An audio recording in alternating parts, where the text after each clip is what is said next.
Em um dia chuvoso, do lado de um aqueduto bem agitado, um homem e uma mulher caminham em meio à chuva. São o Sensei e a Sachan, e esse rio é um verdadeiro devorador de homens. Mas eles estão juntos, e para garantir que vão juntos também, eles amarram uma corda nos seus braços. Dessa maneira, eles vão estar juntos para sempre. Só que de repente um caminhão aparece e antecede a morte deles. Nesse dia, um certo grande autor e sua amante deixaram esse mundo. Dito isso, nosso protagonista acorda em algum lugar. Ele olha em volta. E será que esse é o mundo para onde todo mundo vai depois de morrer? Um lugar com um estilo bastante ocidental, por sinal. Mas uma mulher aparece falando que esse não é o mundo após a morte. E dá boas-vindas ao aventureiro. Ela guia aqueles que descem a esse mundo. Chamada Annette. E ela pede para ele olhar pela janela. Porque esse é um mundo diferente daquele de onde ele veio. Aí um dragão passa por eles. Essa terra cercada de escuridão, no qual ele foi escolhido para ser transportado, se chama Zauberberg.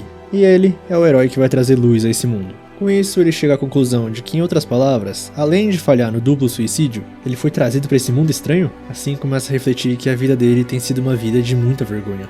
Aí a deusa começa a falar que ele tem uma missão, só que um vidrinho de sedativo aparece no chão. O nosso protagonista, em menos de 2 minutos de recap, já tentou tirar a vida 2 vezes, mas a Annette usa a luz purificadora e a desintoxicação pra salvar ele. Nisso ele acorda e fala que ela tá fazendo algo desnecessário. Ela não tá entendendo nada, então manda ele se levantar porque ele vai ser um herói e cumprirá sua missão de salvar esse mundo. Mas ele fala que não se importa com missão nenhuma, ele só tá procurando um lugar pra morrer, e volta a tomar mais sedativos. Não façam isso em casa, por favor. Aí ela continua achando que ele foi o escolhido e tal, mas ele fala que não pediu pra ser escolhido. Então a deusa pergunta se ele não foi visitado por um caminhão, porque esse era o caminhão da seleção para o outro mundo que guiou ele até ali. Entre as muitas pessoas do velho mundo dele que vivem vidas infelizes, somente as pessoas atingidas pelo caminhão podem refazer as vidas deles nesse mundo. Esse é o serviço de transferência de mundo que eles oferecem. Se o caminhão foi buscar ele, isso prova que ele estava infeliz no antigo mundo. Porém, ele teve a divina chance de abandonar a vida anterior e ir para esse mundo. Dito isso, ele ainda tá comendo sedativo. Assim, ele chega perto da Annette e fala que aquele caminhão interferiu no que seria o momento mais feliz da vida dele, o duplo suicídio. Quem são eles pra decidir se alguém tá infeliz ou não? E começa a fumar cigarro. A deusa não consegue acreditar no que tá ouvindo, mas tanto faz. Não importa o que esse humano diga, ele mudará de ideia quando vê os seus próprios status. Sem nenhuma exceção, todo ser humano levado àquele mundo recebe a capacidade de exercer poderes sobre-humanos. Dito isso, ele é absurdamente fraco e tem 1 ponto de vida só. A tela tá até vermelha e além disso ele tá envenenado, mesmo ela desintoxicando ele. Ou seja, ele tá prestes a morrer ainda? Aí ela começa a vasculhar porque é impossível isso, tem que ter algum motivo pra ele ser tão fraco. Talvez uma habilidade especial, uma capacidade excepcional, mas tudo que ela encontra são os equipamentos cigarro, fósforo, sedativo, caneta tinteiro e caderno. Ele é simplesmente muito fraco. Viram, cigarro é um veneno, não fumem. Desse jeito, tossindo, ele fala que vai embora agora. Mas a deusa manda ele esperar porque ele deve estar certo. Ela pede desculpas porque deve ter sido um engano trazer ele pra esse mundo. E ele não tem a capacidade e nem tá apto pra viver nesse mundo. Ouvindo isso, ele dá um sorrisinho e fala que essa sim parece ser a vida dele. Um fracassado, não importa em que mundo ele viva. Mas de qualquer forma, a Annette pede pra por favor ele ficar ali por um tempo. No estado atual dele, ele é muito fraco, então seria morto por monstros assim que saísse dali. Dito isso, ele agradece, mas apenas tá procurando um lugar pra morrer. E a Annette percebe que esse homem é diferente. Ela já teve orgulho de guiar habitantes de outro mundo. Conhecer pessoas de outro mundo entusiasmou ela. Mas em algum momento, ela fechou seu coração e se tornou uma mulher que simplesmente lisonjeava os heróis repetidas vezes. Pelo menos, foi o que ela pensou. E para o nosso protagonista de novo e fala pra ao menos ele ter uma profissão antes de ir. Mas ele dá uma risadinha e fala que é um escritor nato. Nada mais, nada menos. Assim dá adeus pra garota com orelhas de formato bonito. E agora ela entende. Ela estava esperando que esse homem chegasse. Do lado de fora, começa a aventura do nosso escritor. Ele não entende nada das placas porque é de outro mundo, mas pode dizer que não tem esperança de encontrar um único café ali, e continua comendo os sedativos. E de repente, uma voz na cabeça dele. Descoberto o marco Grandes Planícies de Erstein. 5 pontos de experiência ganhos. Aí ele fala que não sabe quem essa pessoa é, contudo, pare de falar diretamente na mente dele, por favor. Ele sofre de enxaquecas constantes. Dito isso, o aventureiro subiu para o nível 2. Só que de repente, ele ouve um grito. Uma árvore da morte surgiu. É uma árvore segurando uma mulher com orelhas de gato. Assim começa o Isekai de sempre. Ela olha para o nosso escritor e pede para ele salvar ela, porque senão ela vai ser morta.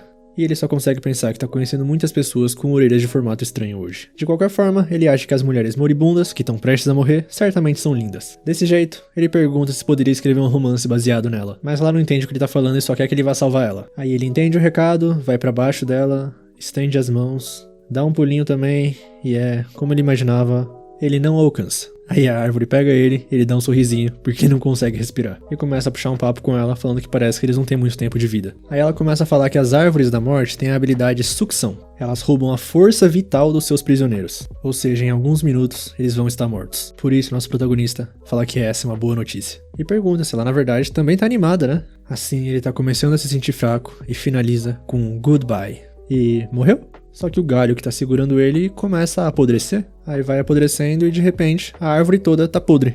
Ela solta os dois e some da existência. Nisso, nosso protagonista mais uma vez não conseguiu morrer. E a voz, que parece que os dois conseguem ouvir, aparece falando que 300 de dano infligido pelo veneno do aventureiro. O aventureiro derrotou a árvore da morte. E a menina começa a pensar que ele fez com que a árvore se matasse ao absorver o veneno em vez de sua força vital. Aliás, o aventureiro subiu pro nível 3. Então ela chega à conclusão que ele na verdade finge ser fraco, só que na verdade é muito forte. Mas ele ignora e começa a refletir que isso sempre acontece. Foi ele quem desejou a morte e ainda assim sobreviveu. Isso é tudo. Até agora ele tentou morrer 5 vezes e nunca deu certo. E bom, a menina fala que não sabe por que ele tá deprimido, mas ela tá feliz de não ter morrido. Com isso ela agradece e fala pra ele ir à casa dela. Ela quer agradecer ele de algum jeito, já que ele salvou a vida dela. Com isso estende a mão, pergunta o nome dele, e o nosso protagonista fala que as pessoas chamam ele de Sensei. E quando ela pega a mão dele, ele olha pro fio vermelho. E o Sensei se lembra da Sachan. Será que ela também foi pra esse mundo? Aí a menina acha que tá falando com ela, mas o nome dela não é Sachan. O nome dela é... Só que o Sensei não quer saber de mais nada e continua falando Sachan. E continua essa brincadeirinha mais umas 3 vezes. Mas ele acabou de encontrar um motivo pra viver nesse outro mundo insano. Ele vai encontrar ela, onde quer que ela esteja nesse mundo. E então, eles vão cometer o duplo suicídio juntos. Cortando pra igreja, a Annette tá rezando pros deuses de Zauberberg, pra por favor, proteger o aventureiro. E também pra que eles possam se encontrar novamente um dia. Com isso, de repente, alguém abre a porta da igreja. E como se os deuses tivessem escutado ela, o nosso escritor favorito aparece. Ela fica muito feliz de ver ele, mas o brilho desaparece quando vê a menina com orelha de gato. Mas deixando isso de lado, o nosso sensei tem uma pergunta pra ela. Aí ela dá uma ajeitada no visual e fala que pode perguntar qualquer coisa. E ele tá procurando uma mulher chamada Sachan. E pergunta se a Annette tem alguma ideia de onde ela possa estar. Mas ela só conseguiu reparar que ele tá atrás de outra mulher. Aí mais tarde, parece que ele não tem absolutamente nenhuma pista. Mas a menina manda ele se animar porque ela tem certeza de que a Sachan tem em algum lugar por aí. Aliás, tem um grande caminho ainda pra casa dela, então que tal eles pararem na cidade do castelo de Hot? E ele ainda tá tomando sedativo como se fosse bala. Assim ela puxa a mão dele, mas a Annette tá ali e interrompe. E fala que segurar a mão de um homem em público? Como ela se atreve a ser tão vergonhosa? Já a menina não tá entendendo por que a Annette foi com eles. E será que é porque ela tá apaixonada pelo sensei? Mas a Annette fala que os motivos não são tão impuros assim. Como clériga, ela tem a responsabilidade de proteger esse fraco homem do outro mundo. E a menina nem sabia que o sensei era de outro mundo, o que não admira ela que ele esteja tão forte então. Aí começa a discussão entre as duas, uma chamando de fraca, outra chamando de forte. Mas a menina conta que o sensei matou uma árvore da morte com um único ataque e salvou a vida dela. E a Annette só consegue ouvir a última parte de salvar a vida dela. Eles já se tornaram tão próximos assim? Aí continua a se xingar, mas o sensei achou alguma coisa interessante. Como ele tá se sentindo meio tonto desde que ele chegou a esse mundo, ele vai dormir um pouco nesse caixão, e é pra acordar ele quando chegarem na próxima cidade. Assim, dá boa noite pra Annette e pra Tama. E a menina fala que o nome dela não é Tama, e o nome dela é... Mas ele fecha o caixão bem na hora. Já a Annette tá debochando, porque ele chamou ela pelo nome certo. E ela tá tão feliz que começa a puxar ele com uma cordinha. Cortando agora pra algum lugar desse mundo, uma mulher com um olhar solitário pro horizonte.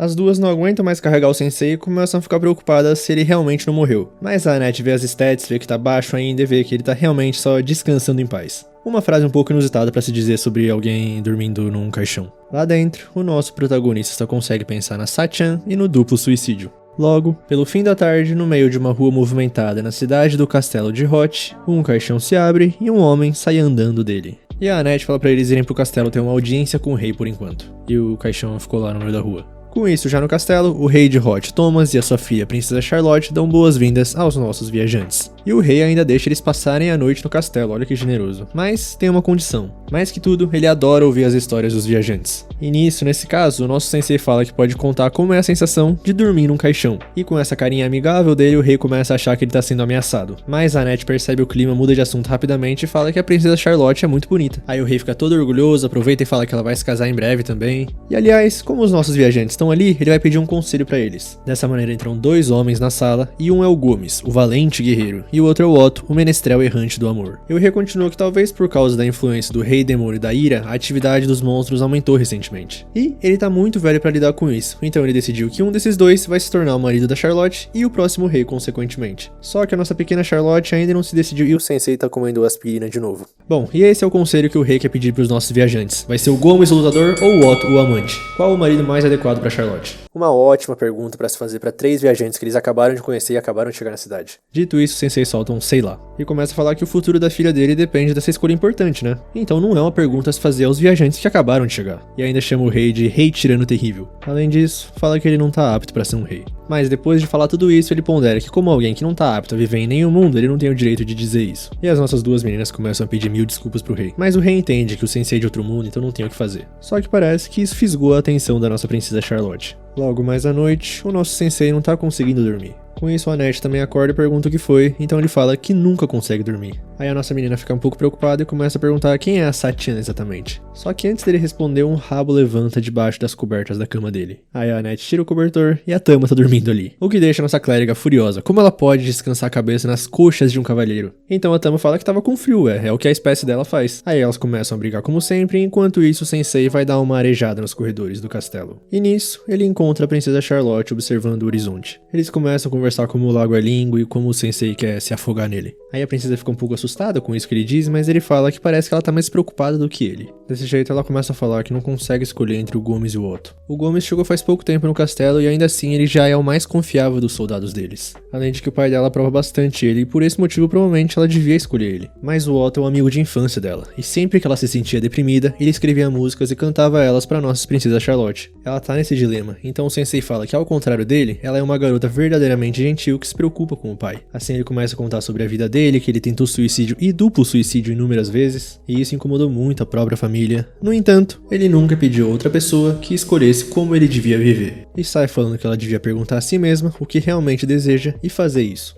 Logo no outro dia, o rei convoca os nossos viajantes mais uma vez para a sala do trono. Mas dessa vez é porque a Charlotte parece que finalmente escolheu com quem vai se casar. E assim, eles vão ser as testemunhas. A Annette, por sinal, é time Gomes e a Tama é time Otto. Com isso, o rei pede para Charlotte ficar diante do homem que ela escolheu e fazer os votos. Aí ela começa a caminhar lentamente e fala que já se perguntou inúmeras vezes o que ela realmente queria. Então agora ela se decidiu e ela vai cometer duplo suicídio com esse homem e parar na frente do sensei. Todo mundo ali na sala fica chocado, a Annette começa a hiperventilar e até desmaia falando que Deus não existe. Então a Charlotte começa a falar pro viajante que depois de falar com ele, ela ficou pensando a noite toda. E percebeu uma coisa, tipo, o Otto cantava pra ela quando ela tava deprimida. Mas parece que também ele ia quando ela não tava se sentindo mal. Ontem mesmo ele só ficou enchendo o saco. E ela acredita que ele simplesmente quer apresentar as músicas mais recentes pra alguém. E sobre o Gomes, ela não pode se casar com ele porque ele tem um cheiro meio forte. Desse jeito, o rei fala pra ela que ela não pode fazer isso e tem que escolher um dos dois pra casar. Mas ela chama ele de tolo e pergunta por que ele obrigaria ela a casar com alguém sem antes pedir a opinião dela. Na verdade, ela nem quer se casar. No final das contas, o único que levou em consideração os sentimentos dela foi o nosso sensei. Mas de repente, o capacete do Gomes cai. Parece que ele ficou meio ressentido por ela ter falado que ele cheira mal, mas ele fala que na verdade ela tem um faro apurado. Desse jeito ele cresce e revela ser o servo do rei demônio da ira, o Gomes. Ele pretendia adquirir esse reino tornando-se rei e depois oferecer ao rei demônio. Mas a princesa surpreendeu ele e percebeu o disfarce. Aí o sensei pergunta pra ela se ela realmente percebeu e ela fala que não. Na verdade ele só realmente fedia. O que deixa ele mais bravo é ele fala que vai matar todo mundo agora. A Annette ainda tá desacordada, os guardas aparecem pra proteger o rei, mas o Gomes derrota todos num soco só. Nisso um dos destroços quase ataca a Tama, ela fica com raiva e ataca o Gomes. E fala que se ele quiser brincar, ela brinca com ele. Gomes versus Tama, a artista marcial nível 14. Nisso o Otto, o menestrel errante nível 89, fala que vai cantar pra ela. Aí a Tama acha que é suporte, né, e ele começa a cantar a canção do herói sem nome, mas nada aconteceu. Já o sensei tá arrebatado por essa música. Então com essa trilha sonora os dois partem pra cima, mas parece que o Gomes tem mais força bruta. Os chifres deles, além de muito duros, também são muito afiados. Mas antes dele atacar a Tama de novo, o sensei chama pela vaquinha e pede pra matar ele e a Charlotte primeiro. Ela não parece muito segura disso, mas ele continua falando que tanto ele quanto ela querem morrer. Agora que a princesa foi liberta das garras do seu pai tolo, o primeiro desejo dela é cometer o duplo suicídio com ele. Por isso, por favor, vaquinha. Nisso o rei e a Tama ficam desesperados, mas o Gomes fala que tá tudo bem. Ele vai atender esse desejo de matar os dois, depois vai matar o rei e por fim vai queimar a cidade até o fim, matando até o último cidadão desse reino. Já o sensei fala que não liga, tanto faz, porque como eles estão prestes a morrer, isso não importa pros dois. Assim, a princesa começa a tremer e parece que o desejo dos dois vai ser atendido, com o Gomes indo pra cima deles com tudo. Mas no último momento, ela fala que não pode morrer. Na verdade,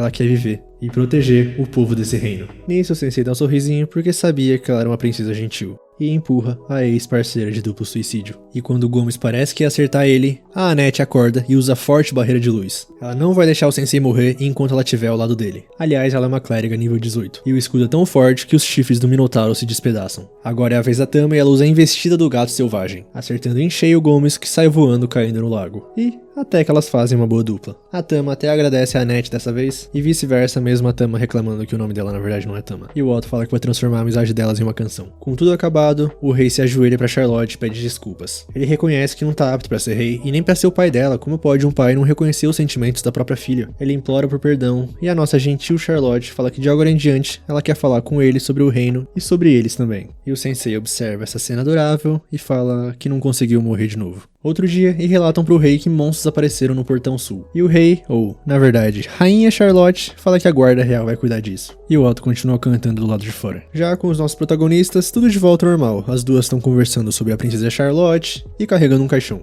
Um caixão com o nosso protagonista dentro, que aparece pra falar que, de qualquer forma, as mulheres moribundas realmente são lindas. Porém, as mulheres que se levantam com as suas próprias pernas também são lindas. E ele também pondera que o céu tá azul. Os nossos aventureiros continuam a jornada, mas as duas já estão exaustas de levar o caixão. Nisso, quando elas param, o sensei abre o caixão porque pensa que é hora de comer. Aí a Annette vai dar pãozinho na boca dele e ele pergunta se tem tofu cozido. E volta a dormir dando uma risadinha. E a nossa clériga anota tofu cozido pra procurar na próxima cidade. Aí elas continuam a pausa e a Tama pergunta quanto tempo falta pra casa dela. E a Annette fala que como a cidade natal dela é Grum, deve chegar em alguns dias mais ou menos. Contudo, primeiro ela quer fazer uma parada no templo Zvaiten, porque normalmente os habitantes de outros mundos chegam a um dos 4 templos no mundo deles. E de lá partem pro castelo do Rei Demônio. No entanto, o objetivo do sensei não é derrotar o Rei Demônio, mas encontrar a Sachan. E é por isso que eles precisam visitar os 4 templos pra coletar informações. Aí a Tama pondera que, ou seja, ela quer dizer que se eles não tiverem sorte, talvez tenham que viajar pelo mundo todo. E a Annette não vê nenhum problema nisso. E pra ser sincera, ela nem quer que o sensei lute contra o Rei Demônio. E continua a falar, mas a Tama só consegue perceber que a Annette realmente deve gostar muito do sensei. Mas depois de ficar um pouquinho afobada, ela se acalma e fala que não. O sensei só mostrou a luz depois que ela já tinha perdido a esperança no próprio trabalho. Então agora é a vez dela de ajudar ele. Só que de repente, a Tama chuta o elefante na sala. E se a Sachan for a namorada do sensei? E a Annette confessa que também tá indo com ele pra saber disso. E nesse caso, fazer o que, né? A Tama também fala que vai com ela. Mas só até chegarem à cidade natal dela. E a nossa clériga não parece muito agradecida, não. E aliás, a Annette tem permissão pra entrar nos templos porque ela meio que abandonou o trabalho, né? Mas ela fala que tá tudo de boa porque a sacerdotisa principal do templo Zvaiten é uma grande amiga dela. Além disso, não foi sem aviso prévio. Ela pediu ao familiar dela que entregasse a demissão. E talvez esse tal familiar tá mordendo a cabeça do sensei que tá fumando nesse exato momento. E pra finalizar, ele cospe a carta de demissão. E a Annette não consegue entender por que ele voltou então. Só que o sensei aprecia que ele retornou obedientemente à mestra dele, mesmo que ela esteja furiosa com ele.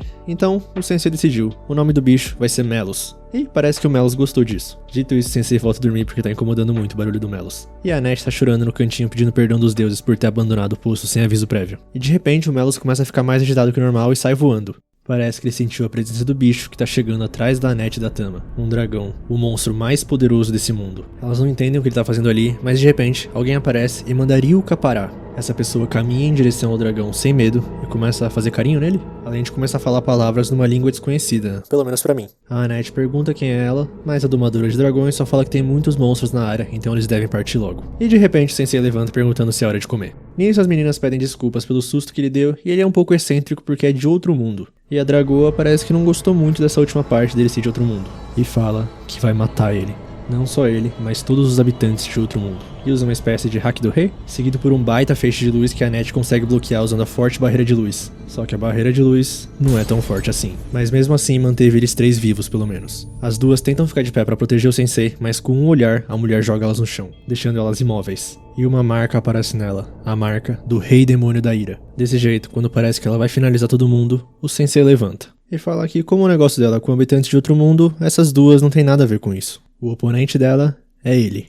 E ele tá pronto pra morrer a qualquer momento. Assim, nesse caso, ela atravessa o sensei com o braço. E sai falando que o nome dela é Valdélia. E deseja que o ser de outro mundo descanse em paz. Com isso, as outras duas desmaiam também. Mas de repente, uma risadinha irônica que a gente já tá acostumado. O sensei levanta falando que a Valdélia possui um ódio profundo. E ele sabe disso porque uma vez também quis perfurar alguém. Chegou até o ponto de enviar uma carta ameaçadora. A Valdélia fica assustada, mas ele continua que naquela época ele tinha perdido a cabeça com um ódio intenso. E é isso que tá acontecendo com ela agora, né? Afinal, os olhos dela parecem tristes. Será que a senhorita podia dizer o porquê? E parece que a Valdélia se sentiu intimidada com essas palavras e saiu voando na Ryuka, perguntando quem é esse homem. Mas o sensei já caiu no chão de novo. Só que o nosso pequeno Melos estava por perto. Dessa maneira, no Templo Vaiten, alguém bate na porta. É o Melos em forma de tapete que levou os 3 machucados. A clériga dali vai correndo ver como é que a Annette tá, mas ela fala pra ajudar o sensei primeiro. Com isso, outro dia, numa cidade já, um vendedor fala pra alguém que ele tem um bom olho. Isso é realmente um frasco de veneno. E se jogar no monstro, ele vai ser instantaneamente afetado por um poderoso, só que essa pessoa já começou a tomar veneno e obviamente é o sensei. A Tama dá uma bronca nele, mas ele fala que se recuperou tanto que ele não se sentia bem, se é que isso faz sentido. De longe, a Annette conversa com aquela clériga e parece que todo mundo tá bem recuperado. E o nome dela é Isha e a Annette jura que vai recompensá-la de alguma forma. A Annette também pergunta se ela conhece alguma tal de Satchan, mas a Isha nunca ouviu falar. Só que mais importante que isso pra Isha, por que a Annette tá viajando com alguém do outro mundo? Porque ela ficou chocada quando soube que largou o emprego do nada, só que ao mesmo tempo ela ficou aliviada. Ela tinha a sensação de que a Annette era pura demais pra esse trabalho. No entanto, viajando logo com um transferido, ela sabe que não existe um transferido decente. Todos eles recebem poderes divinos, conhecido como dons, pra derrotar o rei demônio, mas acabam chamando de habilidades superpoderosas e só usam pro seu próprio interesse. Dito isso, alguém chega rimando, falando pra elas pararem de brigar. Esse é o Kotaro, um transferido. Elas ignoram ele, mas ele continua cantando que a habilidade superpoderosa dele é produção em massa, ou seja, pode produzir uma quantidade ilimitada de moeda desse mundo. Mas a Isha joga essas moedas nele e manda ele vazar porque elas estão conversando. E aproveita pra falar pra Annette que todos eles são assim. Só que a nossa menina fala que o sensei não é como os outros transferidos. Mas a Isha sabe que ele é só de ver o rosto dele, o rosto de uma pessoa destrutiva. E se a Annette fica com ele, vai ser arruinada. Só que ela começa a falar que o sensei mudou o destino dela e tal. E o próprio aparece falando que tem um medicamento que ele gostaria de comprar. E ela dá todo o dinheiro que ela tem pra ele.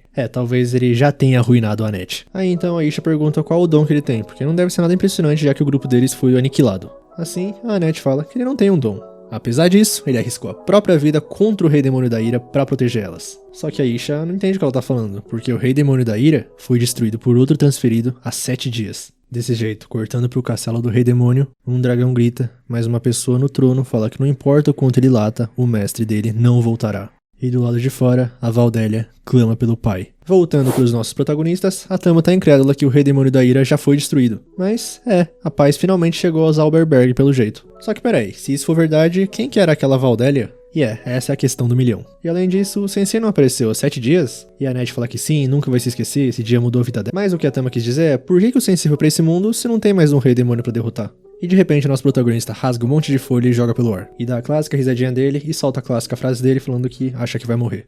Aqui jaz um homem que passou a vida rasgando as páginas de seus escritos.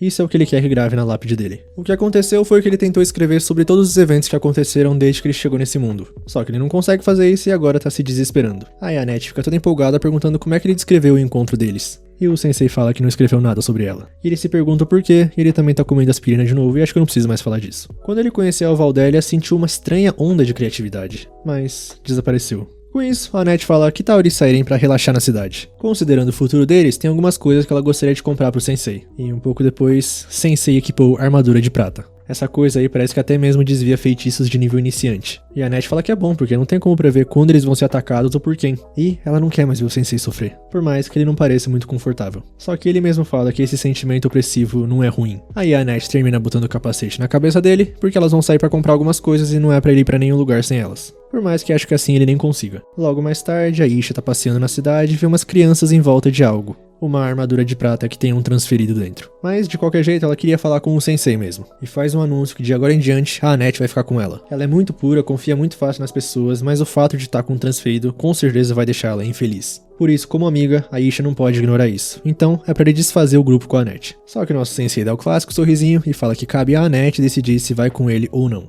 E não é pra Isha se meter nisso. Ela não é um pássaro numa gaiola. E além disso, como é que a Isha pode ter tanta certeza que a Annette vai ser infeliz? Mas de bate-pronto ela fala que é porque não confia nem um pouco neles, nos transferidos. Só que de repente, no meio da cidade, um uivo. Vários lobos com alguém liderando eles e o Kotaro ali no meio. Aí junta todo mundo no meio e o Kotaro começa a rimar. Esse homem foi criado pelos céus para estar acima deles. O nome dele, Suzuki, um transferido. Então o Suzuki começa a falar pro povo de Veil que o Rei Demônio foi derrotado por um transferido, por isso eles podem se alegrar que a paz chegou no mundo deles. E dito feito, todo mundo comemora, viva os transferidos, mas o Suzuki continua. Quem concedeu isso a eles foi os transferidos que arriscaram suas vidas lutando. Desse jeito, vai começar uma nova era, governada por eles, transferidos. e vai ser conhecida como a Grande Era dos Heróis. E aliás, a cidade de Veil vai ser governada pelo Suzuki. Aí no meio da multidão, o Kotaro reconhece a Annette e fala pro Suzuki que essa elfa foi violenta com ele. Nisso o Suzuki começa a caminhar em direção a ela e a Annette fala que isso é mal entendido e tal. Mas ele só põe a mão na cabeça dela e fala pra ela ser uma boa garota. Nisso, de repente, algo começa a acontecer e a Annette se sente presa numa gaiola. Ela cai de joelhos no chão e o Kotaro explica o que aconteceu. Esse é o poder do Suzuki. Quanto mais puro a pessoa for, mais cedo elas cairão em sua habilidade. A Tama vai cobrar ele, mas ele fala que é tarde demais. A habilidade do Suzuki transforma qualquer pessoa que lhe acaricie em seu escravo. E quando a Tama vai atacar o Kotaro, o Suzuki põe a mão na cabeça dela e fala pra ela ser uma boa garota. Nenhum ser humano ou monstro pode resistir à habilidade super poderosa dele, animal de estimação. Só que nesse meio tempo a Isha aparece falando pra ele parar com isso. Ela não ensinou ele a usar o dom dessa forma, e a cidade de Veil nunca vai se render a ele. E o herói fala que se for assim, então ele vai destruir a cidade completamente e construir um novo reino. Desse jeito, mandando todos os animais de estimação dele atacarem a cidade. E ainda fala pra Isha ficar feliz porque ele vai usar a igreja dela como castelo. Com o sensei, tem um animal de estimação que a gente conhece bem, atacando furioso ele. E pelo jeito a Annette estava certa, não tem como prever quando ou por quem eles serão atacados. Só que de tanto bater, ela acaba quebrando a armadura. Mas felizmente ou infelizmente a máscara voa na cabeça dela e ela desmaia. Aí o sensei para, analisa a situação, olha pra ela desmaiada, olha pra um barril e de repente esse barril tá com uma placa escrito "Cuidado, gato bravo". É tudo pelo bem da nossa menina Tama, mas ele dá uma risadinha fazendo isso. E de repente a Isha aparece sendo lançada pra parede e fala pro sensei que é assim que habitantes de outro mundo são na realidade. Não apenas usam seus dons pra desejos egoístas, como agora sua ganância se torna imparável e eles perdem o controle. Porque o Suzuki não era assim quando veio pra esse mundo. Era um homem calmo, de personalidade fraca. E o sensei começa a fazer umas anotações, porque ele achou essa descrição bem interessante. O Suzuki, pelo jeito, é exatamente o tipo de homem que excita as sensibilidades dele. Aí o sensei pergunta onde ele tá, porque ele vai atrás dele. E é pra Isha cuidar da Tama. Mas a clériga fala pro sensei que ele não tem um dom. O que ele pode fazer contra o Suzuki? E o nosso sensei só fala que sentiu que poderia escrever a sua obra-prima. Aí a Isha fala que vai com ele também. E a nossa Tama, gente? Esqueceram da Tama? Dessa maneira, já cortando pra igreja, o sensei tá achando tudo bem emocionante. Mas a Isha continua falando que ele é fraco e que se abrir essa porta sem um plano, as feras dele vão destroçar o sensei. Mas o sensei tira um frasco de veneno do bolso e a Isha percebe que subestimou ele. É claro que ele tinha um plano. Dito isso, na verdade, ele só pegou pra tentar tomar e percebeu que tá vazio. Desse jeito, a Isha se abaixa e fala pra ele se abaixar também e seguir ela porque tem uma porta nos fundos. Só que o sensei simplesmente abre a porta da igreja e pede licença. Lá dentro tá lá o Suzuki, o Kotaro, as feras, e o sensei se apresenta falando que tá interessado nele, porque gostaria que ele fosse a base pra uma história. E o Suzuki entende que ele foi aí pra escrever a história heróica do Suzuki conquistando o outro mundo. Mas o sensei fala que não. Um homem ganha mais poder do que merece e cai em sua própria ganância. Ele tá na verdade intrigado com a experiência profundamente humana do Suzuki. Com isso, o Suzuki fala que ele vai morrer por insultar esse herói. Ele manda as feras pra cima, mas a Isha protege o sensei, usando raios de luzes pontiagudos. E como agora a Isha tá ocupada, o Suzuki manda de longe as feras atacarem com magia. E dessa vez, o capacete daquela armadura aparece pra proteger o sensei e ainda ricocheteia a magia de volta. É o nosso pequeno Melos que apareceu pra salvar o dia. E pelo jeito aquela armadura realmente desvia feitiços de nível iniciante. O Kotaro fica desesperado com tudo isso, mas o Suzuki fala pra ele se acalmar porque ainda tem um animal de estimação número 1. E esse animal, no instante em que essa coisa morder, a pessoa morre. Dito isso, ele morde o sensei e começa a apodrecer. E desaba no chão com uma mensagem falando 600 de dano infligido pelo veneno do sensei. A Isha fica impressionada com isso e aproveita pra curar ele. E aí o Kotaro se desespera de vez e sai correndo abandonando o Suzuki. Só que ele ainda tem mais uma carta na manga. E a Annette surge, com ele entregando uma adaga pra ela e mandando matar eles. Desse jeito a Isha fala pro sensei que eles precisam recuar porque não tem como lutar contra a Annette. Mas ele começa a caminhar pra frente, falando que ela não é tão fraca quanto a Isha pensa. Só que o Suzuki fala que ele tá sendo burro, porque uma vez que alguém é afetado pela super habilidade dele, ela não pode ser cancelada. Essa mulher elfa vai viver como escrava dele pelo resto da sua vida. Mas o sensei continua e fala que isso cabe a ela decidir, porque ele sabe que a Annette não é um pássaro em uma gaiola. Desse jeito, de repente, sangue começa a pingar no chão. Mas é da mão da Annette que tá segurando a adaga. Ela tá tentando resistir, mas o Suzuki aumenta a intensidade. Só que dentro da nossa menina, o sensei já abriu as portas da gaiola e usa a própria força pra se esfaquear com a adaga, assim saindo do controle da habilidade do Suzuki. O sensei segura ela e pede pra Isha tratar dos ferimentos dela. Com o Suzuki, ele não consegue acreditar no que aconteceu. Então, no último ato desesperado, ele vê a adaga e tenta tirar a própria vida com ela. Mas o sensei não vai deixar isso acontecer, porque ele já disse que tá escrevendo um livro sobre o Suzuki, e ele não pode permitir que termine a história antes do tempo. Então agora, por favor Suzuki, conte a sua história. Cães estúpidos precisam ser disciplinados. O Suzuki sempre foi tímido, e os caras mais fortes sempre transformavam ele em animal de estimação.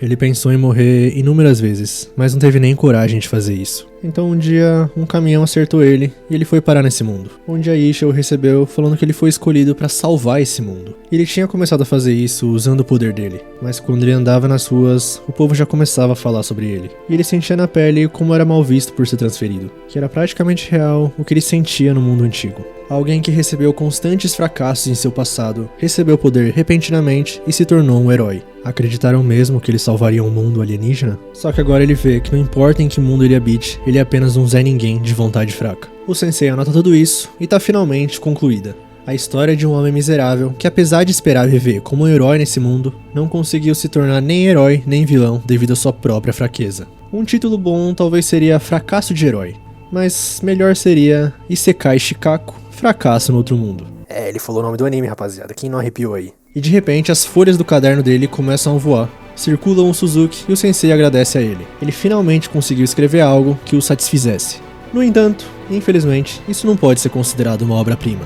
Assim ele pega uma página, rasga e joga pro ar, e as outras folhas voando em volta do Suzuki ficam em chamas azuladas. As clérigas reparam que um círculo mágico para invocar um transferido aparece embaixo dele, e elas sentem que o poder do teletransporte está fluindo ao contrário.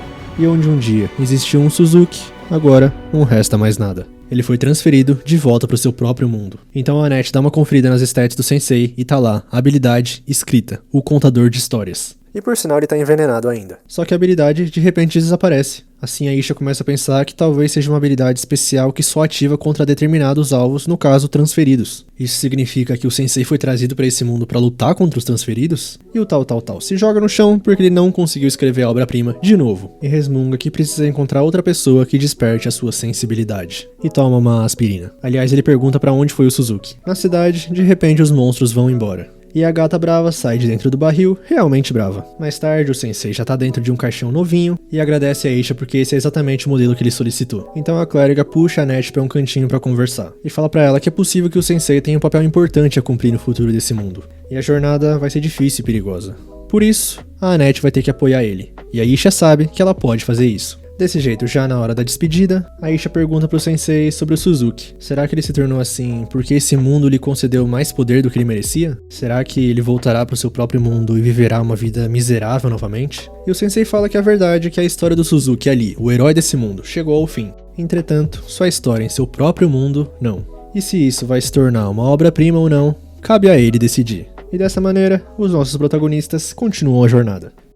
Cortando agora para algum lugar do mundo humano, uma certa pessoa vai começar a trabalhar amanhã numa lojinha de conveniência, tentando continuar a sua própria história.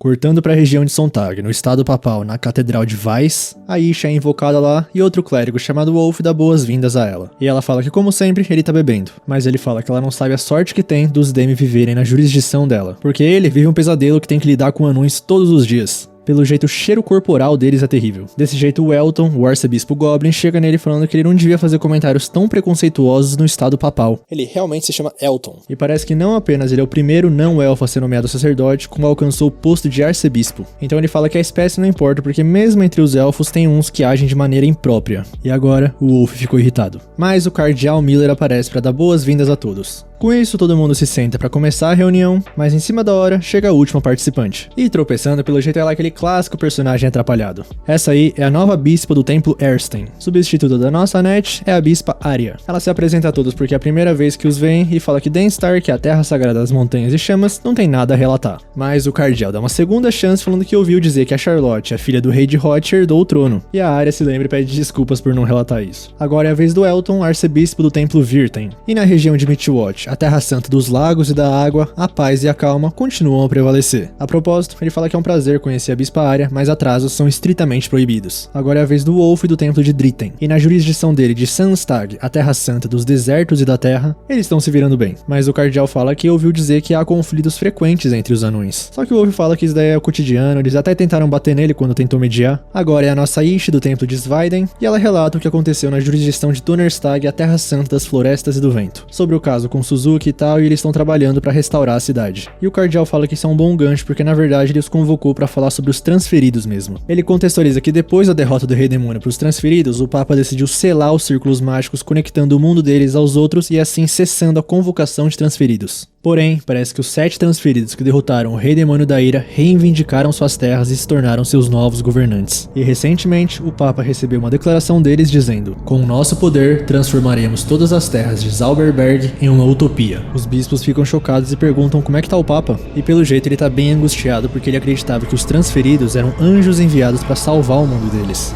E essas pessoas que ele considerava seus próprios filhos, agora mostraram suas presas. De qualquer forma, eles têm que entender isso como uma declaração de guerra contra a Igreja Mundial de Halsenheim. Além disso, eles também não podem ignorar Valdélia, a filha do Rei Demônio da Ira que desapareceu do seu castelo. Zauberberg entrou em uma nova era, e a missão deles é superar essas dificuldades e proteger a paz. Eowulf fala que se os 7 transferidos cooperarem, serão muito piores que o Rei Demônio. Mas nisso, Aisha fala que pode haver uma maneira de derrotar os transferidos, e conta sobre o certo transferido que ela conheceu em Vale, que usou seu dom para enviar um ser transferido de volta ao seu próprio mundo. Os bispos ficam incrédulos que esse poder existe, mas não só eles, o Papa aparece em pessoa. Todos eles ali prestam reverência, então o Papa fala que esse anjo pode ser o raio de esperança deles, e pede para nossa bispa Aisha contar mais sobre ele. Logo cortando pro ex-castelo do Rei Demônio, uma mulher cantarola uma música. Um cara ali pergunta se ela tá pensando no seu amado novamente, mas ela o ignora. Dito isso, ele continua que os aliados dele partiram para várias terras. Já eles permaneceram ali e observarão o que está reservado para esse mundo. Agora voltando para os nossos protagonistas, eles chegam numa cidade e vão passar a noite ali antes de entrar em Grum. E de repente uma voz fala: devido ao treinamento diligente, Tama subiu para o nível 17. Só que ela não parece muito feliz por subir de nível arrastando um caixão. Agora elas se perguntam onde será que fica a pousada, então alguém fala que tem uma pousada no final dessa estrada. É um molequinho e ele também pergunta para elas se elas estão interessadas em alguma informação que a ajude nas aventuras. Porque existe o Serviço de Ordem de Transferidos, basicamente um herói designado para acompanhar grupos com pouca autoconfiança, proporcionando uma viagem segura e confortável. E ele mesmo teve a ideia de criar isso. Aí a Tama faz uma cara feia lembrando dos transferidos que ela conhece, então o moleque fala que transferidos são heróis que salvarão o mundo deles. E por somente 40 mil genicos, ele garante que vai apresentar um bom herói agora mesmo. Aí a Tama começa a falar que não, que eles não têm muito dinheiro. Dito isso, a Ned já tá com dinheiro na mão negociando por um guerreiro valente. Pra ela, 40 mil genicos é um pequeno preço a pagar pela segurança do nosso sensei. Então o moleque chega perto do caixão e começa a falar que uma vida não tem preço. Provavelmente, esse homem está desejando sua segurança lá no outro mundo. Nesse meio tempo, o caixão se abre e o sensei pede desculpas por ainda estar vivo. Aí o molequinho fica em choque porque o cadáver falou, mas o sensei fala que ainda não é um cadáver, é só alguém que deseja morrer. Então a Tama explica que apesar das aparências, o sensei também é um herói. Só que o moleque não acredita porque heróis não têm essa cara de ferrugem de espada. Mas em todo caso, ele pega o dinheiro e fala que o nome dele é Nier e vai trazer um verdadeiro aventureiro. Por isso, é pra eles esperarem por ele na pousada. E a Tama tá toda animada porque se um guerreiro valente se juntar ao grupo, elas finalmente vão ficar livres de arrastar o caixão do sensei. Mas a Net fala que não vai ceder esse trabalho a ninguém. Aí já bem à noite, eles estão na pousada esperando o Nier. Só que parece que ele tá demorando, então o sensei fala que aquele garoto não vai voltar,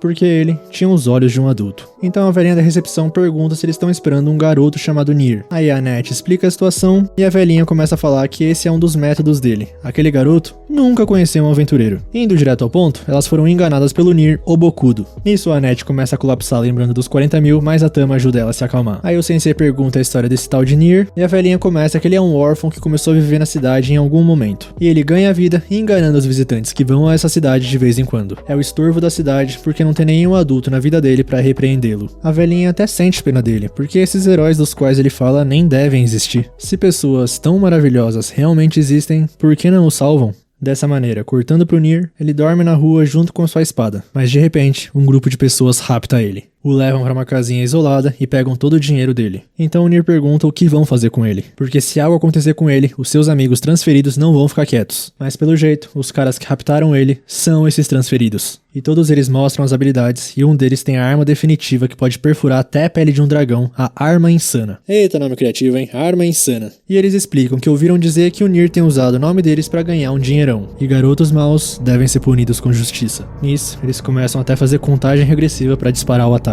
E o Nier pensa que esses caras são os heróis que vão salvar o mundo deles? 5, 4, 3, 2... E de repente alguém aparece falando pros transferidos que eles não devem mentir, fazendo o cara atirar no próprio companheiro. É o nosso sensei que fala que pessoas como eles não devem ser chamados de heróis. é porque adultos como eles mentem tão casualmente que as crianças os imitam. Assim, um dos transferidos usa o poder dele, análise divina, no sensei e percebe que ele também é de outro mundo. Mas peraí, ele retira o que disse porque vê que o sensei não só tem um ponto de vida, como também tá envenenado. Aí os caras ficam mais aliviados e falam que como punição por assustar os heróis, farão ele sofrer como nunca e depois tirarão a vida dele. E essa última parte ecoa nos ouvidos do sensei. Com isso, o cara da análise divina vê que a vitalidade dele tá aumentando loucamente. Ele provavelmente tá super animado mesmo sob essas circunstâncias. Com isso, o sensei caminha em direção a eles e aponta pro coração, falando pra eles se certificarem de mirarem bem ali. E também começa a rir sozinho. Desse jeito, os caras saem correndo falando que ele é um pervertido. Então o Nier pergunta se o sensei é realmente um herói, mas ele fala que não é nada tão grandioso assim. Aí olha pro Nier e fala que assim tá bom, adultos são jovens que foram traídos, só que o Nier ainda é uma criança. Por isso agora, esse é o olhar que ele deve ter em seus olhos, saindo de forma bem estilosa. E sem desamarrar o Nier. Dia seguinte, o nosso trio parada dura já se prepara pra ir direto pra Grum. E a Tama repara que o sensei tá pescando, será que ele tá com sono? Então a Net pergunta onde ele foi ontem à noite e ele só dá uma risadinha. Ela pergunta se ele tava com uma mulher e ele só fala que teve uma noite realmente agradável. O que faz ela ficar um pouco paranoica, mas o sensei fecha o caixão e vai dormir. E alguém fala pra eles pararem de conversar pra eles irem logo. É o nosso menino Nier. E a Tama já parte pra cima dele chamando ele de mentiroso pra devolver o dinheiro. Só que ele fala que não, porque ele não mentiu pra elas. Ele diz que ia lhes apresentar um guerreiro valente. Dessa maneira, a aprendiz de espadachim Nier entrou pro grupo. Logo mais tarde, a voz na cabeça do sensei fala que ele descobriu o Marco de Grum, então ganhou 5 pontos de experiência. Então ele fala que tá com vontade de morrer. O Nier fica preocupado se aconteceu alguma coisa, mas o sensei fala que não há um dia em que viver não seja doloroso. E as duas lá na frente complementam que de qualquer forma, o tempo tá realmente bom hoje. Parece que o Nier vai levar um tempinho pra se acostumar com o nosso sensei. Então a Tama faz ele carregar o caixão e parece que eles já chegaram na terra natal dela, a cidade de Grum. Parece que tem um posto de inspeção de controle na entrada, mas a Tama fala que dá um jeito, porque na verdade ela é um pouquinho famosa por ali. Dito isso, os guardas veem ela, soam um apito e cercam eles, anunciando que todos eles estão presos. E o sensei dá um sorrisinho com isso? Mais tarde, a Annette chora na prisão pedindo pros deuses salvarem esses pobres miseráveis. E 5 segundos depois, sem resposta, ela chega à conclusão que deuses não existem. Mas pelo jeito só eles estão aí, porque a Tama foi levada pelos guardas pra outro lugar. E o Nier começa a se perguntar se eles foram presos por causa dela. Talvez ela tenha cometido um crime terrível ali. Será que ela roubou da realeza? Mas a Annette vai em defesa dela e fala que ela não é uma ladra. Nisso o sensei acorda e pergunta pra Annette a propósito como as pessoas são executadas nesse mundo, e ela não vai contar pra alguém que faz essa cara. Aí o Nier fala que de qualquer forma eles têm que tentar escapar mesmo sem ela. E de repente, cadeado destrancado. Parece que o nosso menino tem algumas habilidades além da de um guerreiro valente. Então o sensei toca o ombro dele e pergunta por que ele resolveu fazer isso. Assim eles não vão conseguir ser executados. Mas os guardas ouvem essa gritaria e eles são presos de novo. Assim, já cortando pra sala do trono, o ministro Briard fala pra eles que os crimes que eles cometeram foram bem graves, portanto, serão executados. Aí eles ficam desesperados, perguntando por quê, menos o sensei que tá com um sorrisinho no rosto. Então o rei Siberian explica que é sob a acusação de sequestrar a princesa do reino deles, Matilda. Mas a Annette fala que eles não fizeram isso, nem conhece essa Matilda. Desse jeito, a tal Matilda chega na sala falando que não foi sequestrada. A nossa menina Tama, na verdade, é a princesa do reino de Grum, Matilda. Ela continua que conheceu eles enquanto visitava várias nações para melhorar as habilidades marciais. E a Annette concorda com a Vossa Alteza. Mas o rei Siberian continua falando que não vai liberar eles. E o sensei aprova essa decisão com a cabeça. Mas o rei continua que se ela cumprir o que ele disser, ele pode libertar eles agora mesmo. Dessa maneira, ele fala pra Matilda jurar nunca mais fazer nenhuma besteira e agir de maneira condizente como uma filha da realeza. Como a mãe dela, Lapama. Com isso, ela olha pra eles e fala pro pai dela que jura que a partir de agora agirá de maneira condizente como uma princesa. E fala pros nossos protagonistas que é ali que termina a jornada deles juntos, agradecendo por tudo. Logo mais tarde, eles já foram liberados e estão numa taverna. O Nier tá todo feliz, enquanto o sensei tá meio desanimado só porque não foi executado. Já a Annette começa a falar que foi incrivelmente rude com a princesa de um reino inúmeras vezes, e não se surpreenderia se fosse executada. Não só isso, eles chamavam ela de Tama, enquanto ela tinha um nome adorável como Matilda. Assim, a garçonete ouve eles falando esse nome e perguntam se eles conhecem a princesa. O nome dela é Codica e costumava servir a princesa Matilda no palácio como sua dama de companhia. Com isso, eles explicam toda a situação e o sensei fala pra Codica que gostaria de fazer um pedido, porque ela parece saber o que aconteceu entre o rei e a Tama. Ele quer saber porque quando conheceu ela, ela tinha sido presa por uma árvore. E agora, ela foi confinada no castelo pelo seu próprio pai. Por essas e outras coisas, ele acha a Tama uma mulher bem interessante. Só que a Annette fala que seria rude investigar passado agora que eles sabem que ela é uma princesa. Além de que é pro sensei parar de chamar ela de Tama tão casualmente. Só que pra ele não importa se ela é uma princesa ou uma mulher num bar nas ruas escondidas de Ginza. Pra ele, é simplesmente a Tama. E assim, a Kojika fala que vai contar o que sabe. Agora cortando pra nossa princesa, ela reparou que a Annette e o Nier ficaram bem chocados quando souberam que ela é uma princesa. Já o sensei agiu como sempre. Mas de repente, enquanto ela reflete, ela vê uma pessoa no topo do palácio e em um instante o telhado se foi. Nesse meio tempo, o rei já apareceu por lá e o inimigo tá sentado no trono. E começa a falar que tá curioso pra saber o gosto da carne de uma mulher demi-humana. O nome dele é Kaibara, um dos heróis que matou o Rei Demônio e salvou o mundo, embora agora ele seja conhecido como o Anjo Caído da Gula. E o rei reconhece esse nome porque é um dos indivíduos que Halserheim chama de 7 Anjos Caídos. Então ele pergunta o que o Kaibara foi fazer ali, e ele responde que foi para consumir toda essa nação, enquanto uma boca enorme surge acima dele. E ele pode ter um dom, mas os guardas falam que ele veio ao lugar errado, porque não é à toa que Grum é chamada de Nação dos Guerreiros. Só que em um estalar de dedos, a boca já tá do lado deles, e com uma mordida, acaba com todos. Parece que o que ela come, o Kaibara também come. Por isso ele fala que essa carne estava musculosa e dura, ruim de consumir. Eles chamam ele de guloso, contudo, ele é bem exigente com o que come. Por isso, ele quer mulheres, a carne macia de uma jovem mulher demi. Nisso, o rei Sibéria fala para os outros se afastarem, porque ele vai enfrentar o Kaibara no 1 contra 1. Por sinal, ele é nível 56. Desse jeito, a boca já aparece, come umas pedras e lança no rei, que consegue se proteger facilmente. E sem tempo para respirar, ele acerta uma servida no anjo caído. Só que ele nem sente esse ataque, mas ele assume que isso teria matado uma pessoa normal. Acontece que o corpo dele é extraordinariamente resistente, porque ele comeu um monte de golems no outro dia. Assim, o rei libera sua mão direita e o ministro pergunta se ele vai usar sua técnica suprema, ou seja, já desistiu de capturá-lo em vez de destruí-lo. Então o rei avisa que não vai ter misericórdia porque ele matou seus homens. Ele vai destruir o Kaibara com um único golpe. E quando eles iam partir pro Clash, a Tama aparece. E o Kaibara já fixa sua atenção na mulher Demi. Então ela rasga o vestido e avisa o pai dela que vão lutar juntos. Só que ele manda ela não fazer isso e não pensar que pode substituir o Leon. Agora voltando pros nossos protagonistas, a Kojika explica que a princesa Matilda tinha um irmão gêmeo, e o nome dele era Leon, o príncipe que herdaria o trono de Grum. E todos no país acreditavam que com esses dois irmãos, a paz lá seria eterna.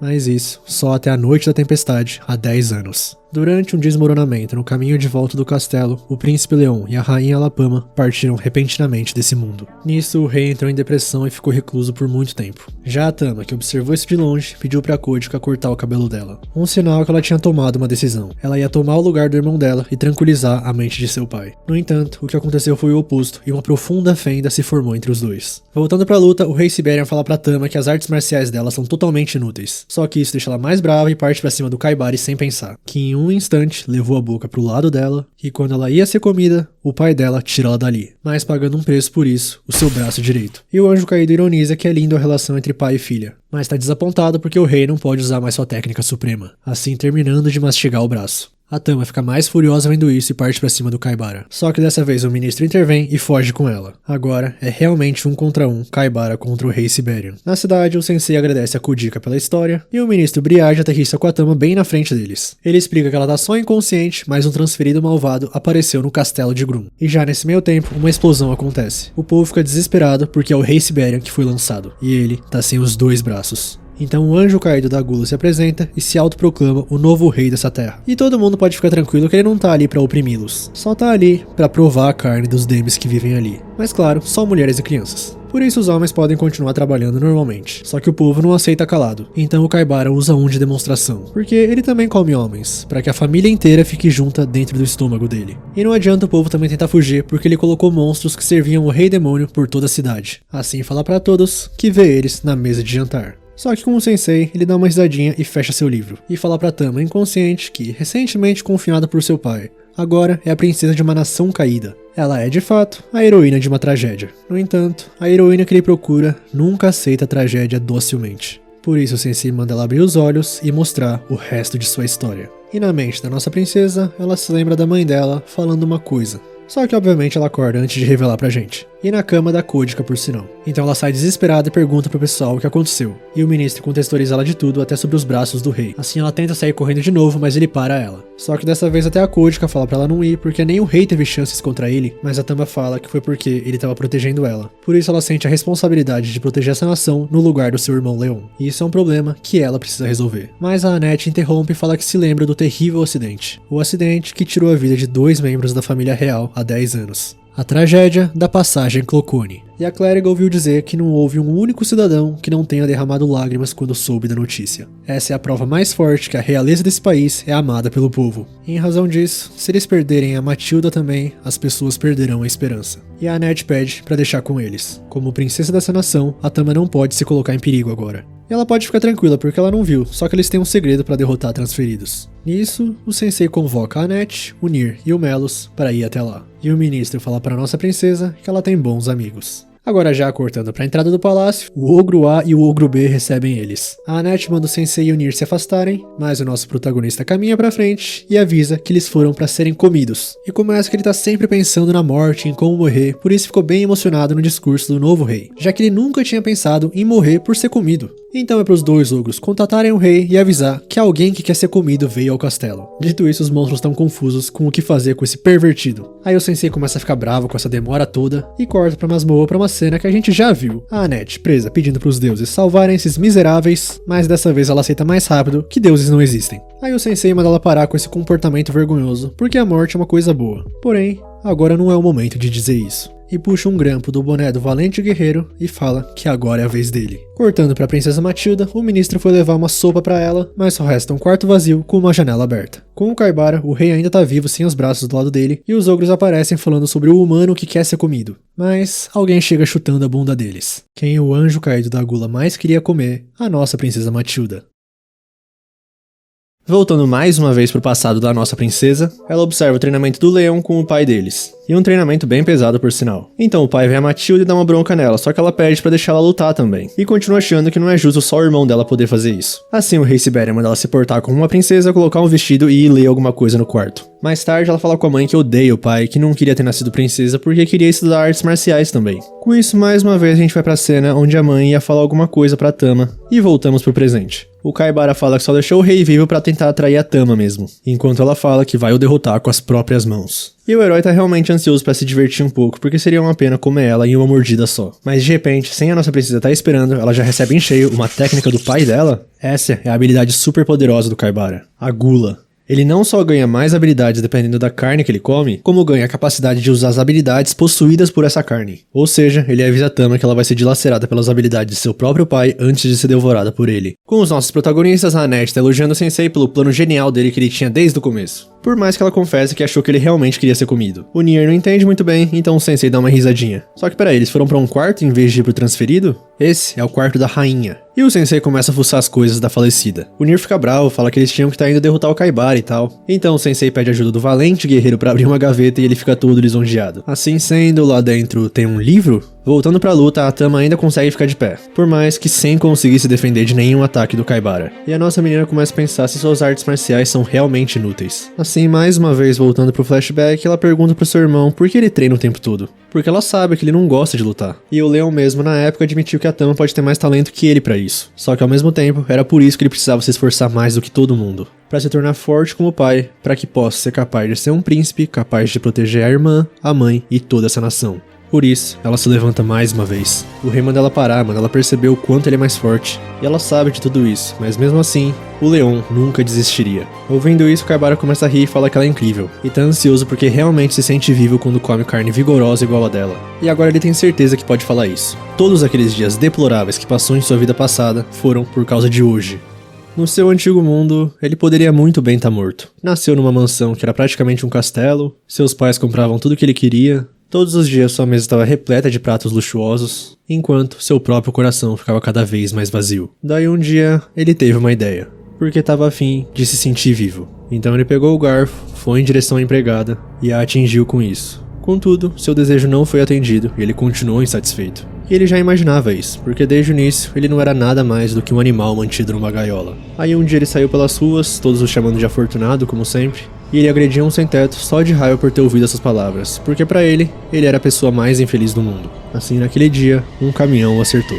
E foi assim que ele foi pra esse mundo. E agora, ele come o que quiser de acordo com a sua própria vontade. Ele não é mais um gado, agora é o predador. Desse jeito, quando a boca vai pra cima da Tama, o nosso sensei aparece na frente dela e a boca para. E o nosso protagonista é a nossa voz e fala que a história do Kaibara é muito chata, insuportável de ouvir. E enquanto isso, o herói tenta mover a boca, mas ela se recusa. Os instintos dele estão se recusando a comer aquele homem. O nosso sensei luta até contra homofóbicos. Aí a Annette e o Nier aparecem e a Annette manda o Kaibara se render porque ele tá prestes a receber uma punição divina, porque o Sensei tem a capacidade de banir os transferidos desse mundo. Dessa maneira, ela manda o Sensei escrever a história do Kaibara, usando seu dom, contador de histórias. Mas ele fala que não vale a pena escrever sobre esse homem chato que se gaba da sua própria desgraça. E essas palavras irritam o herói que solta um hack do rei de eletricidade. E ele decide que antes de comer a princesa Demi, ele vai matar todos naquela sala. O Nier já tá desmaiado e a Tama começa a pensar que a culpa é dela. Se ela não tivesse insistido em lutar, se ela tivesse impedido a Annette e os outros naquela hora, ou se ela nunca pensasse que poderia tomar o lugar do Leon. Nada disso teria acontecido. E quando o Sensei põe a mão no ombro dela, ela pergunta sem rumo o que deve fazer. Desse jeito, nosso protagonista tira um livro e fala que dedica essa história a ela. Como ele esperava, valeu a pena escrever sobre o destino malfadado da Tama. Por isso agora, ele gostaria que a lesse. A Annette vê tudo aquilo e percebe que o dom do Sensei pode funcionar com pessoas desse mundo também. Mas enquanto ela tá distraída, o Kaibara tenta atacar ela. Voltando pro Sensei, ele fala pra Tama que quanto mais sabia do passado dela, mais ele pensava. Por ela ser tão gentil, ela suprime os seus sentimentos verdadeiros. Uma mulher desajeitada. Devido a isso, quando criança, ela estava presa à visão que seu pai tinha de uma princesa ideal e estava preocupada com isso. Após a tragédia, para tentar levantar o ânimo de seu pai, ela tentou sinceramente substituir seu irmão, que era tido como príncipe ideal. Entretanto, seus sentimentos sinceros não foram compreendidos. Na verdade, eles aumentaram a distância entre ela e seu pai. E ao fazer isso, ela também perdeu de vista seu verdadeiro eu. Porém, a sua falecida mãe lhe disse quem ela devia ser. Com isso, uma página para na frente da Tama. A página onde tem um relato da Kamala sobre o que ela disse para sua filha. A vida da Tama é só dela.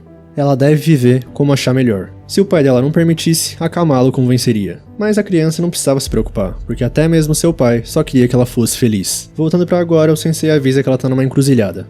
Viverá igual uma princesa ideal como seu pai deseja? Ou viverá como um príncipe ideal no lugar do seu irmão? Mas a Tama e o Sensei já sabem qual a resposta, que é nenhuma dessas opções. A Matilda também é a Tama, e cabe a ela reescrever o restante da sua história. Desse jeito, a nossa menina começa a brilhar e o rei repara que aquele é o brasão da Fera Divina em sua mão. Ele já tinha visto isso no passado, quando ela brincava com seu irmão, mas na época ela não deixou que ele contasse ao seu pai, porque como ele era contra ela praticar artes marciais, ela achava que ele não ficaria feliz com isso. E desde aquele dia, a luz não apareceu mais na mão da Matilda. Nisso, o rei Siberian sente a culpa por tê-la trancado seus dons naturais. Ele foi um tolo, mas sabe que sua mulher já sabia disso. Voltando pra luta, o Kaibara fala que finalmente terminou de digerir a carne do rei de Grum. E se isso fosse um mangá ou anime, agora que a Tama despertou seus poderes, ela derrotaria ele e teria um final feliz. Alguém avisa aí, rapaziada. Mas isso não vai acontecer, porque o Kaibara fala que é um predador, enquanto o resto são gados. Nisso, o Sensei dá uma risadinha acendendo seu cigarro e fala que isso é o que veremos. Todos eles são frequentemente enganados pela esperança, mas ao mesmo tempo também são enganados de forma semelhante pelo desespero. Desse jeito a Tama se prepara, o rei pede bênção da Alapama e do Leon, a Annette e o Nier torcem por ela, e ela parte pra cima do Kaibara que tá todo confiante. Mas distração do gato, cabeçada do gato, e pra finalizar, técnica suprema do banquete da Fera Divina. O herói tenta se proteger, mas presas do rei. E mesmo no fim da sua vida, ele chama ela de gado. A Tama desmaia de cansaço, mas o seu pai tá lá pra apoiar ela. A Annette já começa a curar as feridas dela, e o Sensei devolve pro rei Siberian o diário de sua esposa. E ele fala que leu sim sem permissão, só que o rei não vai sentenciar ele à morte de novo, só fala que é grato por ter guiado a filha dele. O ministro finalmente chega lá e percebe que a princesa Matilda parece que despertou. No entanto, ele reparou que as presas do rei estavam incompletas ainda. Então, de repente, o Kaibara se levanta, mas ele tá diferente. Nem ele entende por que foi revivido, mas se lembra. E explica que ele é um dos 7 heróis que mataram o Rei Demônio. E secretamente, ele comeu a carne do Rei Demônio morto. Agora, ele sente o poder brotando incessantemente de dentro dele. Ele se tornou o maior predador desse mundo. Dito isso, cabeça cortada. A Valdélia aparece do nada com seu dragão. O Kaibara reconhece a filha do Rei Demônio e fica surpreso de ela estar viva, mas fala que é o momento perfeito porque tem algo que ele queria dizer pra ela. Que o pai dela era delicioso. Tá bom, acho que ele não é tão homofóbico assim. Mas no instante que ela ouve isso, ela dizima ele da existência. O pessoal em volta fica apreensivo com a força imensurável dela. Mas o Sensei já tá atrás dela, dando olá pra garota com olhos tristes. E questiona se matando o assassino do pai dela, ela se sente melhor? Só que ela só responde que vai matar o Sensei da próxima vez, e recua com seu dragão. E o Nier fica impressionado do Sensei ter expulsado aquela mulher aterrorizante. Mas mais uma vez, o nosso protagonista fala que um dia gostaria de escrever a história da Valdélia. Dias depois, o reino de Grum tá se reestruturando, e a Kojika tá agradecendo nossos protagonistas por terem salvado a capital real. E eles que já estão de partida, avisam que a princesa optou por permanecer no castelo para apoiar o rei. Eles sentiram a falta dela, mas foi a decisão que a Tama tomou. Só que no palácio real, o rei Siberian pergunta pra sua filha o que ela tá fazendo ali. Esse quarto é pra princesas elegantes e não pra molecas. Além de que ele não é tão velho assim que precise da proteção de uma novata que não tem treinamento. No entanto, é pra ela retornar ali quando terminar sua jornada com seus amigos. Com isso, a Matilda dá um sorrisinho e começa a trocar ali mesmo. Além de sair pela janela, mas agradece o pai. E avisa que quando voltar, vai se tornar uma artista marcial incrível e poderosa como ele. Desse jeito, ela continua escrevendo sua história. E o ministro que estava ouvindo tudo isso, zoou o rei perguntando se essa é a única maneira que sabe falar com sua filha que tá partindo. Mas dessa vez o pai sabe que sua filha entendeu como ele tá se sentindo. Com os nossos viajantes, o sensei avisa pro Nier que ao contrário da Annette, ele não tem nenhuma habilidade pra arrastar caixão. Ele não presta pra ser puxador. Aí a elfa fica toda feliz e o Nier manda ele andar com as próprias pernas. Só que o sensei fala que parece que isso não vai ser necessário. Porque atrás dele, no horizonte, Tama entrou no grupo. Continuando a jornada dos nossos protagonistas, eles chegam em frente a uma árvore gigantesca. E o sensei não parece muito feliz porque ela tá transbordando vitalidade demais. Mas então a nossa Tama explica que essa é a maior árvore de toda a região de Zauberberg. A famosa Árvore do Mundo de Grum. Nisso, a Annette começa a explicar que dizem por aí que essa é uma árvore sagrada que vigia Zauberberg, concedendo sua proteção a todos que a visitam. A Tama fala que pode deixar que ela explica, dito isso, a Annette continua explicando a história de tudo. E aí elas começam a brigar como sempre. Mas continuando, eles chegam na plaquinha Bem-vindos a Tonerico, a cidade que ama a árvore do mundo e a natureza. Só que na entrada da cidade tem um cassino gigante, no idioma humano ainda. E lá dentro realmente parece um salão de jogos de azar mesmo. A questão é por que está numa cidade tranquila onde as pessoas levam uma vida simples junto à natureza. Nisso o sensei fala que a água se adapta ao formato do recipiente, e essa deve ser a realidade que essa cidade escolheu. Dito isso, acabou as aspirinas e ele perde essa compostura calma que ele tava. E já pergunta se tem uma árvore adequada para se pendurar por ali. De qualquer modo, a Annette fala pra eles irem falar com o prefeito antes, em vez de comer pedrinhas no chão igual o sensei tá fazendo. Aí eles vão lá perguntar pro prefeito o que aconteceu com essa cidade. E ele começa a explicar a história que Tonerico era uma cidade tranquila que vivia com as bênçãos da Árvore do Mundo. No entanto, há alguns meses, alguns transferidos que foram ver a Árvore do Mundo começaram a viver ali. E desde que construíram aquele cassino, atraiu todos os tipos de bárbaros transferidos de todos os lugares, tirando da população o estilo de vida tranquilo. Assim, o prefeito mostra uma folha da Árvore do Mundo, que parece sem vida porque desde então a árvore tem se enfraquecido a cada dia e começou a murchar. Provavelmente um sinal de que o espírito dela tá triste com isso. Por isso, como eles estão sem tempo, ele pergunta pros nossos viajantes se eles restaurariam a cidade deles ao seu estado original. Só que mais importante que isso, o sensei pergunta pro prefeito se ele restauraria o frasco de aspirina dele ao seu estado original. Mas de repente uma voz imponente falando que se a árvore do mundo estiver em perigo, ele a salvará. Esse daí é o Yamada, um transferido. Os nossos viajantes ficam desconfiados, mas o Yamada pede pra eles se acalmarem porque ele é diferente. Ele é alguém que realmente deseja paz pra esse mundo, e sendo um transferido como eles, não pode ignorar seus erros. O prefeito fica agradecido, a nossa turminha fica feliz e fala que vai ajudar também. Dito isso, a Annette olha pra trás e cadê o sensei? Em algum lugar da vila, alguém andando com passos leves, com a respiração profunda, postura reta, mente e corpo saudáveis. É o sensei que tá extremamente incomodado com tudo isso. Então ele vê uma caverna, a caverna olha pra ele, e ele pensa que esse buraco cheira a imoralidade. E de lá de dentro sai muita fumaça. Porque todo mundo tá com um cachimbo na mão. E o sensei fica maravilhado com o lugar insalubre e corrupto. E assim ele pede pra dar um teco. Mas uma mulher chega nele e fala que não costuma ver ele por ali. E fala que vai levar o sensei pra um lugar mais divertido que aquele ali. Por isso, cortando pra um bar, o sensei tá enchendo a cara. Tentando beber até morrer, literalmente. Porque viver deixa ele tão triste que é insuportável. Então a mulher se interessa por ele e pergunta o que ele tava fazendo na caverna. Porque é pra lá que vão as pessoas que são viciadas nas folhas analgésicas da Árvore do Mundo. Nisso ele explica que perdeu uma coisa muito importante pra ele, que no caso são as aspirinas. E a ideia de que a mente e o corpo dele são saudáveis o impede de dormir. Aí ela pergunta o nome dele, ele fala que é Sensei, e a mulher fala que vai ajudar ele a dormir confortavelmente. Porque ela é uma dançarina. Nisso o sensei se lembra da dançarina de Izu e faz uma cara feia, mas ela manda ele assistir de qualquer jeito. Aí surge um cara lá no fundo que começa a tocar. E ela, como se fosse uma só com a música, mostra os seus movimentos pro sensei, que vendo aquilo pensa que essa noite tá bem agradável. Só que cortando pros nossos outros viajantes, a Annette tá no chão chorando perguntando onde tá o sensei. E milagrosamente na hora ele aparece, só que sendo carregado pela mulher. A Annette já começa a chiar como se fosse uma gata protegendo o território, e o prefeito pergunta o que a Ash quer, porque ele disse pra ela não ir ali. Assim ela fala que só foi deixar aquele homem ali e vai embora, desejando bons sonhos pro sensei. A Tama pede um pouquinho mais de conceito e o prefeito fala que aquela é a Ash, a bruxa de Tonerico. Quando os transferidos começaram a construir o cassino, os habitantes não tinham poder para impedi-los. Entretanto, a Ash era diferente. Ela caiu nas graças dos transferidos e abriu um bar ao lado do cassino, ou seja, uma residente que ficou do lado deles. Mas o prefeito continua que ela sempre foi uma mulher misteriosa que vivia na periferia da cidade. Idade e histórico desconhecidos, só que eles a deixavam em paz porque ela era inofensiva, mas no fim se mostrou uma verdadeira trapaceira. Agora fazendo fortuna e encantando os transferidos caídos com a sua bebida e dança. Com isso, Yamada fala que assim como os transferidos caídos, essa bruxa terá de enfrentar um julgamento justo. E o prefeito fala que ele é um verdadeiro herói. Já o sensei tá acordado e dando um sorrisinho.